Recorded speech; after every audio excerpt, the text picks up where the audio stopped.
الحمدللہ رب العالمین والصلاة والسلام علی سید الانبیاء والمرسلین اما بعد۔ گرامی قدر حضرات، کافی عرصے سے سوشل میڈیا پر یاسین قادری نام سے ایک بندہ علماء اہل سنت پر مختلف طریقوں سے وہ اعتراضات کرتا ہے اور خود کو اہل سنت و جماعت کا نمائندہ ظاہر کرتا ہے، حالانکہ اس کی گفتگو سے ظاہر باہر ہے کہ اس کے اندر رفس اور شیعت جو ہے وہ کس حد تک اثر انداز ہو چکی ہے۔ تو آج انشاءاللہ تعالی اس کا ایک اعتراض جو حضور مفتی اعظم پاکستان مفتی محمد اشرف القادری دامت برکاتہ العالیہ پر اس نے کر کے تو کافی عرصے سے یہ شور مچایا ہوا ہے اور کہا ہوا ہے کہ انہوں نے گستاخی کر دی معاذ اللہ سیدہ بی بی فاطمہ زہرا رضی اللہ تعالی عنہا کی، اور ان پر مزید تہمتیں لگائیں اور کہا کہ جو ان نے اتنی بڑی داڑھی رکھی ہوئی فلاں فلاں، یہ ایسی باتیں کی۔ اب گفتگو ہم یہاں سے شروع کرتے ہیں۔ میں یاسین قادری کو یہ چیلنج کرتا ہوں، اور میرے مخاطب شیعہ بھی ہیں، سنی بھی ہیں، اور یہ وہابی دیوبندی سارے ہیں۔ میں یاسین قادری کو یہ چیلنج کر رہا ہوں کہ شیعہ حضرات کے مستند علماء وہ بھی بیٹھ جائیں اور اہل سنت و جماعت کے مستند علماء وہ بھی بیٹھ جائیں، اسی طرح وہابی اور دیوبندی حضرات کے جو مستند علماء ہیں پوری دنیا سے جہاں سے بھی یاسین قادری چاہے وہ بلا لیں مستند علماء کو، کسی بھی گروہ اور فرقے سے وہ تعلق رکھتے ہوں، اور وہ سارے بیٹھ جائیں اور یہ یاسین قادری بھی بیٹھ جائے، اور وہ علماء کرام کسی بھی فن کی کتاب، وہ تفسیر ہو، اصول تفسیر ہو، حدیث ہو، اصول حدیث ہوں، فقہ ہو، اصول فقہ ہوں، کوئی بھی کتاب اس کے سامنے رکھیں اور کسی بھی جگہ سے کہیں کہ یہ پڑھے۔ اصل العربی جو کتابیں ہیں ان کی میں بات کر رہا ہوں کہ یہاں سے یہ دو لائنیں صحیح اعراب کے ساتھ پڑھ کر صحیح ترجمہ کر جائیں، اور اگر یہ صحیح ترجمہ کر جائیں اور صحیح اعراب کے ساتھ پڑھ جائیں اور سارے یہ فیصلہ کر دیں انہوں نے صحیح پڑھی ہے، تو ہم تو مانیں گے پھر واقعی بھائی آپ بڑے عالم دین ہو، آپ واقعتاً سکھ عالم دین اور اہل سنت کی نمائندگی کرتے ہو۔ لیکن جب معاملہ ایسا ہو کہ بندے کو اوپر سے دیکھ کر اردو صحیح پڑھنی نہ آتی ہو، بہت ساری اس کی جو ویڈیوز ہیں، ایک نہیں کئی درجنوں اردو میں اس کی غلطیاں ہیں۔ اردو جس شخص کو وہ صحیح طرح بولنی نہیں آتی، وہ علماء اہل سنت پر جو سکھ علماء ہیں ان پر یہ بکواسات کرتا ہے، اعتراضات کرتا ہے، اس کو شرم نہیں آتی اس شخص کو۔ یہ شخص جو کہتا ہے کہ ڈاکٹر طاہر القادری کی جوتیوں میں بیٹھنے والے وہ کچی بات نہیں کرتے، وہ مستند بات کرتے ہیں، وہ قرآن سے بات کرتے ہیں یا حدیث سے بات کرتے ہیں۔ علامہ صاحب ایویں کہہ گئے، ایویں نہیں کہتا یہ ڈاکٹر طاہر القادری کے جوڑے اٹھانے والا بیٹھا ہے، ایویں ادھر سے بات نہیں آتی، یا قرآن آتا ہے یا مصطفیٰ کا فرمان، اتھینٹک اور سیکھا بات۔ میں آپ کو سنواتا ہوں ڈاکٹر طاہر القادری صاحب کا فدق کے موضوع پر ایک خطاب کا کلپ، اس میں سنیں کہ ڈاکٹر طاہر القادری صاحب نے خود کیا کہا ہوا ہے۔ اچھا، یہ مسئلہ کہ فدق اموال بنو نذیر اور خیبر کہ خمس اموال فے میں وراثت ہے یا نہیں، یہ مغالطہ صرف سیدہ عالم فاطمۃ الزہرا رضی اللہ تعالیٰ عنہ کو بھی اپنی اجتہادی رائے کی بنا پر ایک لمحے کے لیے نہیں ہوا تھا، یہ ازواج مطہرات کو بھی ہوا تھا۔ یہ مغالطہ ایک لمحے انہیں بھی پیدا ہوا جب سیدنا صدیق اکبر کے پاس آئیں تو انہوں نے آقا علیہ السلام کی وہ حدیث سنا دی، اور بعد میں کئی اور صحابہ نے اس کی تائید کر دی کہ آقا علیہ السلام نے یہ فرمایا تھا کہ ہماری مال میں کوئی وراثت نہیں ہوتی۔ اور اب یہ حدیث میں آپ کو آگے چل کے بتاؤں گا کہ کس لیے غادبت کی بات غلط ہے۔ تو جب یہ بات سنی تو ایک طبیعت میں رنج کا یا ملال کا آ جانا یا ایک تعجب کا آ جانا ایک فطری امر ہے۔ اب چونکہ آقا علیہ السلام اس کی طرف سے جا رہا ہے، یہ سبب بنا مغالطے کا، لگ سکتا ہے مغالطہ، چونکہ غنیمت کے مال تقسیم ہو جاتے تھے اور مال فے آقا علیہ السلام کے دست تصرف میں رہتا تھا، ایک مغالطے کا پیدا ہو جانا فطری امر تھا بعض بنو ہاشم میں کہ ایک مغالطے کا پیدا ہو جانا فطری امر تھا بعض بنو ہاشم میں کہ ایک مغالطے کا پیدا ہو جانا فطری امر تھا بعض بنو ہاشم میں کہ شاید یہ آقا علیہ السلام کی ملکیت ہے، خاصتاً رسول اللہ کا معنی یہ ہے۔ وہ فرق سمجھنے میں مغالطہ لگ سکتا ہے کہ شاید یہ ملکیت ہے، صرف بی بی سیدہ فاطمہ زہرا کے لیے نہیں، ازواج مطہرات کے لیے نہیں، بلکہ انہوں نے کہا ہوا ہے کہ بنو ہاشم، سارے بنو ہاشم، سرکار علیہ السلام کے سارے خاندان کو فدق کے معاملے پر مغالطہ لگا۔ تو اب یاسین قادری صاحب لگائیں فتویٰ۔ یاسین قادری صاحب، انصاف یہ ہے کہ آپ نے کوئی علمی جواب نہیں دیا تھا اور نہ ہی کوئی علمی گفتگو آپ نے کی تھی، بس رولا اور رپا ڈالا تھا،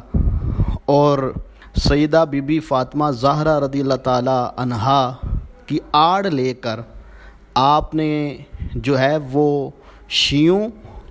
اور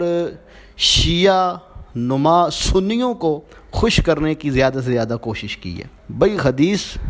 آپ کو سمجھ نہیں ہے نا، تو حضور مفتی اعظم پاکستان کے قدموں میں آپ بیٹھیں تو آپ کو حدیث کی سمجھ آئے۔ چلیں، میں اللہ تعالیٰ کے فضل و توفیق سے اس کی مدد کا سہارا لیتے ہوئے میں انشاءاللہ تعالیٰ اس حدیث کے بارے میں کچھ مروزات عرض کرتا ہوں، غور سے سنیے گا۔ اللہ تعالیٰ آپ کو بھی ہدایت عطا فرمائے اور ہم سب کو بھی ہدایت عطا فرمائے۔ میں پوری حدیث پڑھنے کی بجائے جو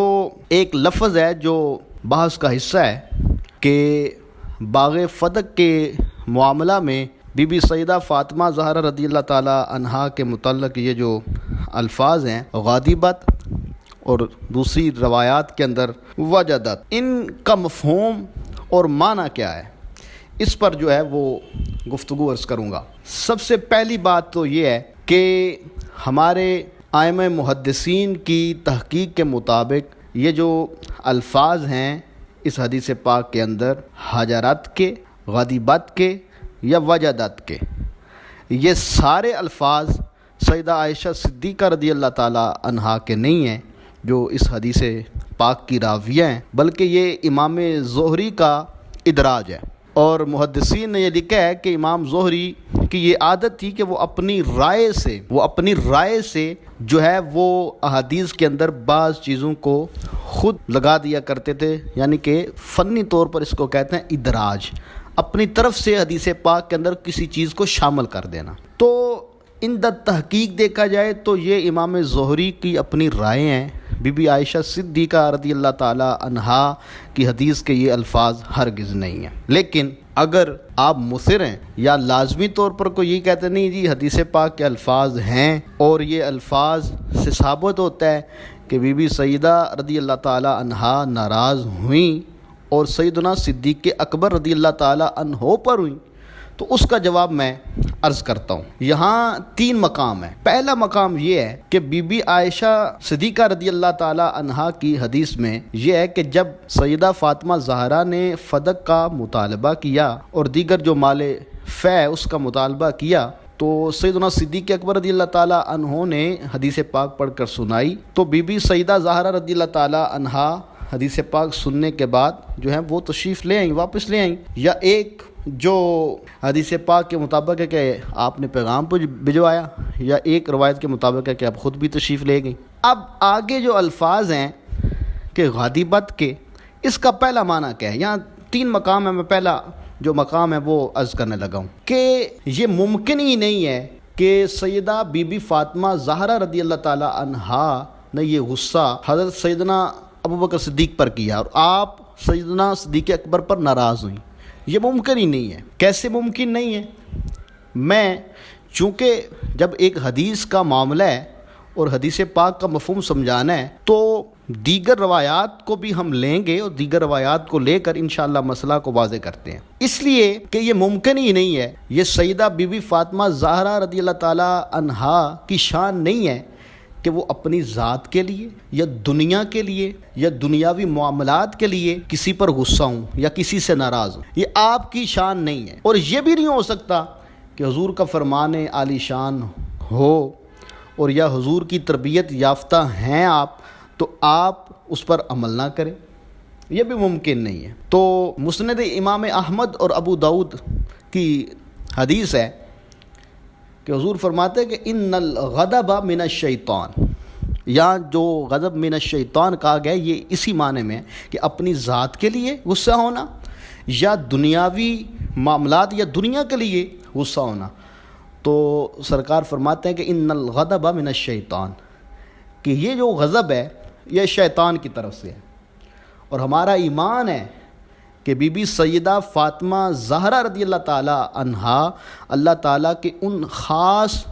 لوگوں میں اور بندیوں میں شامل ہیں جن کو اللہ تعالیٰ نے شیطان کے جملہ شرور سے محفوظ و مامون رکھا ہوا ہے۔ اور ایک حدیث میں سرکار نے فرمایا کہ لا تغضب، ایک شخص نے جب نصیحت کی، عرض کی کہ حضور مجھے نصیحت فرمائے، تو سرکار نے فرمایا کہ تو غصہ نہ کیا کر۔ تو سرکار تو منع فرمائے غصہ نہ کیا کر، اپنی ذات کے لیے، اپنی جو ہے وہ دنیا کے لیے، دنیاوی معاملات کے لیے، اور یہ سرکار کی تربیت یافتہ ہیں، سرکار کے جگر کا ٹکڑا ہیں، تو اپنی ذات کے لیے یا دنیاوی مال کے لیے، اس دنیا کے لیے آپ کسی پر غصہ ہوں، یہ ممکن ہی نہیں ہے۔ تو یہ پہلا مقام ہے کہ غضبت، کہ بی بی فاطمہ زہرا ناراض ہوئیں اور ناراضگی اپنی ذات کے لیے اور پھر سیدنا صدیق اکبر پر، تو یہ ممکن نہیں۔ اور یہ بھی کیسے ممکن ہو سکتا ہے کہ آگے سے وہ سرکار کی حدیث سنا رہے ہیں، اور بی بی سیدہ رضی اللہ تعالیٰ عنہا کی ایک شان نہیں ہے کہ وہ سرکار کا فرمان سنیں اور سرکار کا فرمان سن کر اس پر ناراض ہو جائیں، یہ بھی نہیں ہو سکتا، یہ ممکن نہیں ہے۔ تو پہلا جو موقع ہے، مقام ہے، وہ وضاحت اس کی ہو چکی کہ غضب، غصہ شیطان کی طرف سے ہے، اور شیطانی چالوں سے اللہ تعالیٰ نے بی بی سیدہ فاطمہ رضی اللہ تعالیٰ عنہا کو محفوظ رکھا ہے۔ اور اسی طرح سرکار نے فرمایا کہ غصہ نہ کیا کرو، تو وہ بھی بی بی فاطمہ رضی اللہ تعالیٰ عنہا کی تربیت کا حصہ ہے۔ آپ اپنی ذات کے لیے یا دنیاوی معاملات کے لیے یا مال کے لیے آپ کسی پر غصہ نہیں ہو سکتی، یا سرکار کا فرمان سن کر آپ غصہ نہیں ہو سکتی۔ یہ بات کلیئر ہوگی۔ اب دوسرا معاملہ یا مرحلہ اس میں یہ ہے کہ ناراضگی یا غصہ ہونا، یہ بعض اوقات اس وقت ہوتا ہے جب ہمارے بڑے کلوز قریبی تعلقات ہوں، جیسے میاں بیوی کا رشتہ ہے، بہن بھائی کا رشتہ ہے، دوست کا رشتہ ہے، یا عقیدت کا رشتہ ہے، تو بعض معاملات میں ایک دوسرے سے ناراضی یا رنجش ممکن ہے، ہو سکتی ہے، لیکن جب وہ حدود و قیود اور اپنی ادب کی ایک حد کے اندر ہوگی تو ہر ایک کے لحاظ سے تو وہ شرن ایذا یا شرن اس پر گرفت نہیں ہوگی۔ بخاری کی حدیث اور بہت ساری دیگر احادیث کی کتب میں یہ حدیث آئی ہے کہ حضور نبی کریم علیہ السلام نے ارشاد فرمایا سیدہ عائشہ صدیقہ رضی اللہ تعالی عنہا سے کہ انی لعالم اذا کنت انی راضیۃ و اذا کنت علی غضبا، کہ اے عائشہ میں بڑے بہتر طریقے سے جانتا ہوں جب تو مجھ سے راضی ہوتی ہے، و اذا کنت علی غضبا، جب تو مجھ سے ناراض ہوتی ہے، غصہ ہوتی ہے، تو تب بھی مجھے پتہ چل جاتا ہے، میں خوب جانتا ہوں۔ تو یہاں پر سرکار نے فرمایا کہ اے عائشہ اذا کنت علی غضبا، جب تو مجھ سے ناراض ہوتی ہے، غصہ ہوتی ہے، غضب کہتے ہیں، غضب ناک ہونا اسی کو کہتے ہیں، غصے کو، اور جو ہے وہ ناراضی غصہ اسی معنی میں، تو سرکار فرماتے ہیں مجھے پتہ چل جاتا ہے۔ اب سرکار علیہ السلام کے ساتھ کوئی ناراض ہو، کوئی غصہ ہو، تو اس پر شرعی حکم کیا لگتا ہے؟ سرکار کے ساتھ ناراض ہو جائے، مومن سرکار کے ساتھ ناراض ہو، یہ وہ مقام ہے جہاں پر بڑا قریبی تعلق ہے، محبت کا تعلق ہے سیدہ عائشہ صدیقہ رضی اللہ تعالیٰ عنہا کے ساتھ سرکار کا۔ تو یہ معاملہ جب اتنا قریبی ہو تو بعض یہ بشری تقاضے کے مطابق انسان کی فطرت ہے، فطرتی امور کے تحت بعض چیزیں ایسی ہوتی ہیں کہ کلوز ریلیشن کی وجہ سے ایک دوسرے پر کوئی غصہ ناراضی ہوتی ہے، لیکن جب وہ اپنی حدود و قیود کے اندر جو ہر کسی کا مرتبہ ہے اس کے مطابق رہے گی تو یہ شرعی طور پر اس پر گرفت نہیں ہوگی، اور یہ جو ہے وہ انسانی طبیعت اور جو انسانی فطرت ہے اس کے عین مطابق ہے۔ تو اس مقام میں اگر غضبت کا معنی یہ لیا جائے تو یہ ہوگا کہ ایک فطرتی امر، بشری تقاضا جو تھا اس کے مطابق جو ہے وہ اسی وقت یہ بات سن کر تو سیدہ فاطمہ زہرا رضی اللہ تعالیٰ عنہا کو غصہ آیا، آپ ناراض ہوئیں، لیکن یہ وہ ناراضی نہیں ہے کہ جس پر کوئی شرعی حکم لگے یا شرعی گرفت ہو، یہ وہ مقام نہیں ہے۔ کیوں کہ آگے سے سامنے سے انہوں نے حدیث سنائی ہے، اور حدیث سننے کے بعد آپ یہ جانتی ہیں کہ یہ میرے بابا جان کا فرمان ہے، اور اس کے بعد جو سیدہ زہرا رضی اللہ تعالیٰ عنہا کا جو تعلق ہے سیدنا صدیق اکبر کے ساتھ وہ بڑا قریبی ہے، دونوں کا ادب کا اور محبت کا جو رشتہ ہے وہ بڑا قریبی ہے، اور نسبت سرکار کی وجہ سے ہے۔ تو حضرت ابوبکر صدیق رضی اللہ تعالیٰ عنہ کو بی بی فاطمہ زہرا سے جو نسبت ہے، اور سیدہ فاطمہ زہرا کو جو سیدنا صدیق اکبر سے نسبت ہے کہ ان کے ابا جان نبی کریم صلی اللہ تعالیٰ علیہ وسلم کے وہ یار غار ہیں، ان کے بڑے قریب ہیں، تو اس مقام کے لحاظ سے اگر یہ دیکھا جائے تو بی بی فاطمہ زہرا رضی اللہ تعالیٰ عنہا غاضبت، وہ ناراض ہوئیں، اور اسی میں آ جائے گا کہ وجدت علی ابی بکر، جو بخاری کی ایک روایت کے الفاظ ہیں وہ بھی اسی میں آ جائیں گے، تو اس کا معنی یہ ہوگا کہ وہ جو بشری تقاضا ہے، جو فطرتی تقاضا ہے، اس کے مطابق وہ ناراض ہوئیں، غضبناک ہوئیں، لیکن اس پر کوئی شرعی گرفت نہیں ہے، وہ ایک بشری تقاضا تھا، وہ بعد میں ختم ہو گیا، اور سیدنا صدیق اکبر رضی اللہ تعالیٰ عنہ کے ساتھ آپ کی جو ناراضی ہے وہ دور ہو گئی۔ اب تیسرا یہاں پر جو مرحلہ ہے یا موقع ہے، مقام ہے، وہ یہ ہے کہ اللہ تعالیٰ کے جو مقربین ہیں، جو اس کے محبوبین ہیں، وہ اپنے جو